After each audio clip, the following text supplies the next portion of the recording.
Gang, we live, we back. Yes, sir. It's me, your host, Chandler Blakely, aka Goose. Y'all know why I'm here, man. Bringing you another edition of the starting five for DraftKings and FanDuel. But before we get into it, we got a lineup review going over yesterday's slate, just chopping up my thought process while we were on the plays we were on and how it worked out for us. So we're gonna get into that for y'all. Got it queued up right now. But if you're new to the channel, hit that subscribe button, turn your notification bell on, man. You won't be sorry. You're in the right place. It's the Golden Goose DFS show, the best kept secret in daily fantasy sports. Also, hit that like button for your boy, man. Help us get to that 1,000. We're gonna do a giveaway. You know what? We might need to go and have a giveaway soon. Stay tuned. I'm gonna have a giveaway coming for y'all soon. We're gonna get to that 1,000 real quick, alright? But let's do it. Last night, was a light night for me. I only did 2 lines on DraftKings, 1 line on FanDuel. Had to work. You know how that go. But yeah, last night, no cash on either side. Like I said, very light lines. We just keep being on the wrong side of the injury news, man. Never working out in our favor. We had a nice. If you played the starting five from yesterday's video, especially on DraftKings minus LeBron, you probably had a solid night, man. Those Jamal Murray, Zach LaVine put up solid nights for you, but the day goes on, injury news comes out. LeBron got ruled out. I kind of got off of my Nuggets plays and Jamal Murray. I stayed with Porter just because he was a little cheaper, but I just didn't think they would be able to keep it close with no LeBron. I was correct, but those Denver guys still gave you scores you needed, so just hate that LeBron news got me off of those plays. And then last night, the starting five, man. Time I put out the starting five, you start getting news everywhere. Ja was out, Robert Williams was starting, so it just switched up the whole thing. So I moved so much stuff around from the starting five just because of injury news. But got one of my best lineups pulled up right here. My other lineup, I had DeRozan on. He got hurt, so that cursed that one. But at the top, CJ McCollum, got him at 11% on, man. Talked about him on yesterday's video. Told you he was in play on both sites. Just no Ingram, no Zion over there. At his show, he gave you 48 fantasy points. Very solid from him. Desmond Bain right here. Everybody's chalk once Ja was ruled out. 23 fantasy points. Kind of let us down right here in this spot at 41% on. Didn't totally kill us, but 23 was definitely not good enough for us. Michael Porter Jr. got him at right at 10%. He was just okay. 26 fantasy points. Like I said, Jamal Murray, Jokic had it going. He didn't really get a chance to do much. Tatum at 10-7. Just wanted to get here once LeBron was ruled out. I didn't want to pay all the way up for Greek, which turned out being right. He didn't give you a monster game. I didn't want to go to Jokic just because I thought they would crush the Lakers easily, and he might only play like 3.5 quarters. So didn't want to go there. So Tatum was my next viable pay-up option. I knew he wasn't going to get much ownership at 13%. He was solid for us right here at 50 with 56 fantasy points. Definitely could have used a bigger performance from him. Robert Williams, he just is. I just keep trying to catch him, man. I don't know when they're going to ramp him up to 30 minutes, but he was in the starting lineup last night. We went to him. Thought it was a good sign he could finally see 30 minutes, but he only played 22, and he gave us 21 fantasy points. Nothing we could do right here. Just didn't get the minutes we thought he would. Tyus Jones, once Ja was out, that's everybody's chalk. Ran there 44%, but he's just a very good play. And that's what makes NBA different from other sports, guys. The chalk. Sometimes when you got a good enough chalk play like Ty Jones, you just got to play him no matter what the ownership is, all right? 44% only gave you 43 fantasy points, especially in single entry. GPP, you can fade them, but single entries, guys, you 3 max, 20 max, you probably going to have to play them. But Tyus Jones right here, 43 fantasy points, very solid night for him. Harrison Barnes right here, 9% on. Just trying to get a piece of the Orlando-Sacramento game, late night hammer. Barnes been seeing big minutes. He gave us 35 fantasy points. He could have had a bigger night. He gave you 30 real life points. He didn't give you nothing else. 1 rebound, 1 assist, 1 turnover. That's it. No peripherals or nothing to speak of from Harrison Barnes. But we'll take it right here. 36 is okay. And then Kobe White, man. That's just a trying to build your lineups before lock and just throwing somebody in there and getting stuck with them in there. It happens, man. But Kobe White, 1% on. He only gave us 9 fantasy points. That was DraftKings yesterday. Let's look at FanDuel, see how we did over there. 277 over here. Same thing at the top. Tyus Jones, Russell Westbrook. He was just okay. Desmond Baines, everybody chalk, only gave you 19 FanDuel points. Horrible over here, but it's 66% on. It didn't kill me. Emmanuel Quickly, just trying to get a little different here. 18% on. He gave you 28 fantasy points. Trey Murphy, he just continues to disappoint me. I don't know what didn't happen. He was playing so well at the beginning of the year. Like, you see 30-point, 35-point games from him. He has just been struggling as of late, man. 15 fantasy points, crushed us right here. Michael Porter over here as well, 34% on over here, 26 fantasy points. Tatum once again, Robert Williams, and Jakob Poeltl rounding out at 10%, giving us 28 fantasy points. Had foul trouble yesterday with my bigs too, man. I put Gafford in the starting five. Poeltl was got in some foul trouble. Gafford got in some foul trouble. So foul trouble and injury news took us down yesterday. But let's jump back to it today, man. Nice little 7-game slate here we got pulled up for y'all, ready to chop it up. Already big news we're going to be waiting on. You see at the top, you see the 3 questionables. Doncic, Embiid, and Curry. All those guys questionable tonight. Who knows how that injury news is going to go. It's a couple other guys questionable on this slate, like Bam, Hero again. A lot of moving parts. You know how it go. But we got it broken down for you right now as we see it.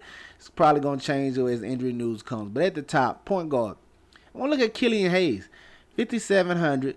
I mean, don't look now, but Killian Hayes has been having a solid season. I ain't talking about late. He's been playing very solid in this matchup against Philly. I know it's not one of the higher total games on the slate, but this Detroit team is going to be playing a little shorthanded. No Bogdanovich over there, no Jalen Duren over there. So Killian Hayes has been playing very solid. Now you couple that with the fact that Bogdanovich is out. That's about 30-plus minutes there, a lot of usage, and like 15 to 20 shots that's freed up. So the only guys that can really score on this starting lineup, they probably start Hayes, Ivy, I'm guessing Bay, and I don't know who, maybe Diallo and Bay with Stewart at the center because they short Durant and Bogdanovich. But I'm going to Killian Hayes. Him and Jaden Ivey is going to be their main 2 scorers with Bogdanovich out. I like Killian Hayes at the $5,700 price tag. Don't know how chalk he's going to come in at, especially when the injury news pans out. But Killian Hayes has been scoring the ball well, assisting. He's turned into a nice point guard. I like getting Killian Hayes at $5,700.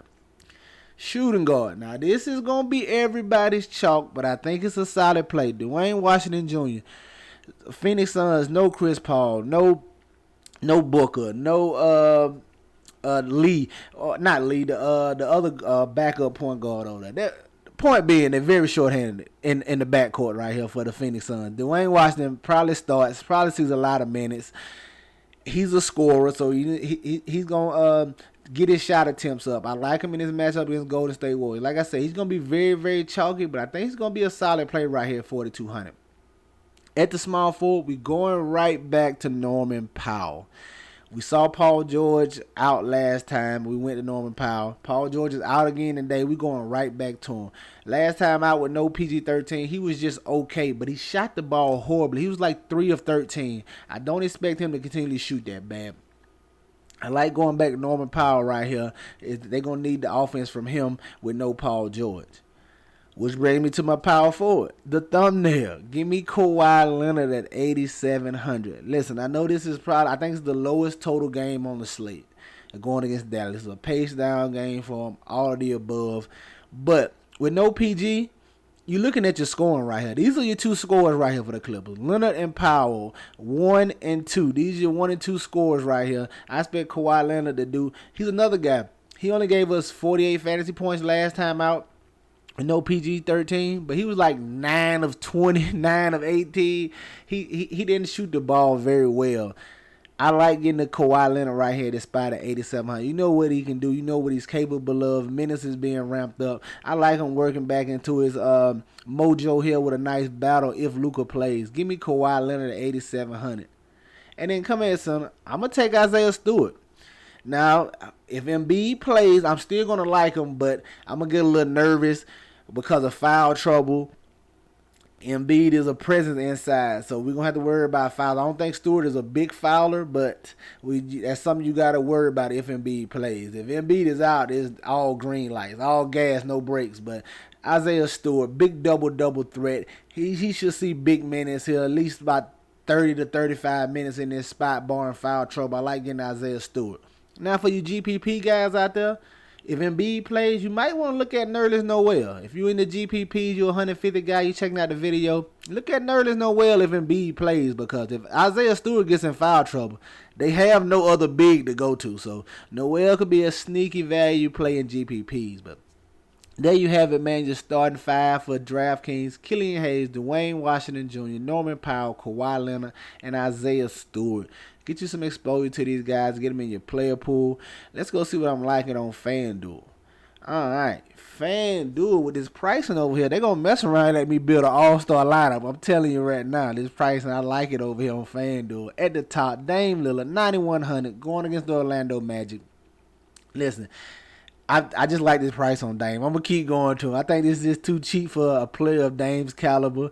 Nice matchup here against the Orlando Magic. It should come from the guard, since the Magic have so much size down low and in the front court. I don't think they really run through Nurkic down there. They can defend a little bit better. It's going to have to come from up top, him and Simons. I like getting the Damian Lillard right here, 9,100.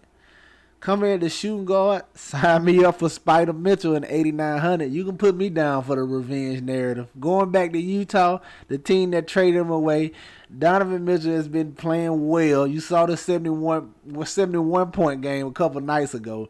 I like him in this spot. He ain't going that hard, but I think he puts up a nice number going back to Utah. I don't know if he gets cheered or booed. Who knows how it's going to go. They probably cheer him, but I like Donovan Mitchell in this spot and the revenge narrative for him. You know what he's capable of. At the small forward, man, Kawhi Leonard, 8,400. $300 cheaper over here. I take it all day, every day. 8,400. It's going to be his show. He's the alpha. He gets to do what he wants in this battle against the Dallas Mavericks. Hopefully Luka plays and we can get a good game here. But I like Kawhi Leonard, 8,400. They should be a good game whether Luka sits or not. Dinwiddie and those guys are capable. But and also I ain't got to tell you, if Luka sits, Dinwiddie and Christian Wood is numero uno and dos, all right? But Kawhi Leonard, 8,400, definitely sign me up. At the power forward, staying with Isaiah Stewart, 5,600. Like I said, I like this price tag on him. Barring foul trouble, he should walk in the gym with a double-double, especially if Embiid is out. Especially if his Embiid is out, man. He should have his way. I'm expecting a big one from Isaiah Stewart if Embiid is out, but I like him at 5,600. Then at my center, I want to take a look at Walker Kessler. I think there's no Kelly Olynyk tonight. Cleveland has they have a lot of size in the front court with it, Mobley and Allen. So they could use it. Walker Kessler is definitely going to see some run. Hopefully he can finally push that 30-minute plateau. He's another guy that's a double threat down there. They're going to need his size, like I said, against these Cavaliers. And with no Olynyk, I'm expecting him to at least get 20 to 25 minutes. Hopefully he can push upward to 30 minutes. They don't like to play him a lot, but if he can push up to 30 minutes, he definitely should return value at 5,500. But I like getting Walker Kessler right here as well, all right? There you have it, man. Just starting 5 for FanDuel: Walker Kessler, Isaiah Stewart, Kawhi Leonard, Donovan Mitchell, Damian Lillard. All right? That's going to do it for us here today, man. Y'all already know the motto. Chances make champions. Y'all green up. I'm going to catch y'all tomorrow, all right? Let's get it.